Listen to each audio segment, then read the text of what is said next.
You know, there are an awful lot of people out there who want to meditate. I ask often groups, thousands of people when I'm giving a public talk in a big place. I'll say, how many of you meditate? And more hands go up every year, because why would you come to hear me if you, in some sense, weren't meditating? But then I ask the question, and how many of you really want to meditate, but whenever you sit down to practice, it's always the wrong time and you don't have the right energy, and you've tried it before and you're just a total failure? And that's an awful lot of people. That is an awful lot of people. They say, I've tried it and it doesn't work, is usually what people say. Well, what do you mean, actually, it doesn't work? Maybe there's a thought that's actually not necessarily true. Can you actually interrogate or investigate that particular thought? Oh, it doesn't work. What did you expect? What did you want? Remember, this is about not trying to get anywhere else, but being where you already are. So if you brought awareness to, say, how fidgety I am if you're trying to sit cross-legged on the floor, which you certainly don't have to do, and you say, well, I tried it, it was just sheer torture. Well, who said you should be cross-legged on the floor in the first place? And who said you were supposed to feel relaxed, or your mind was supposed to be spacious, or you were supposed to feel like some amazing whatever? Those are all fabrications of mind, fabrications of thought. They have nothing to do with the meditation practice. What would have something to do with the meditation practice, I'm sitting here and my body is driving me insane. And plus, my mind is also driving me insane. Great.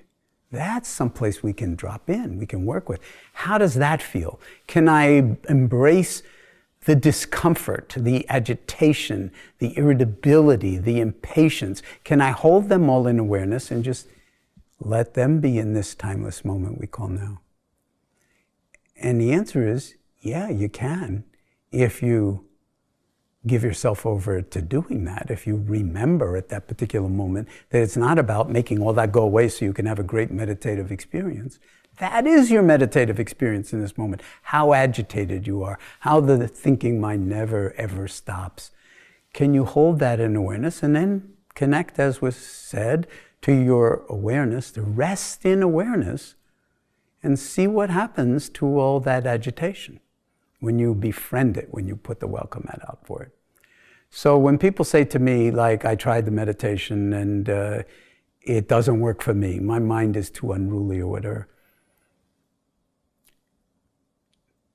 try again and see what would happen if you don't bring all those expectations to it to get someplace else. The real meditation practice is not trying to get anywhere else.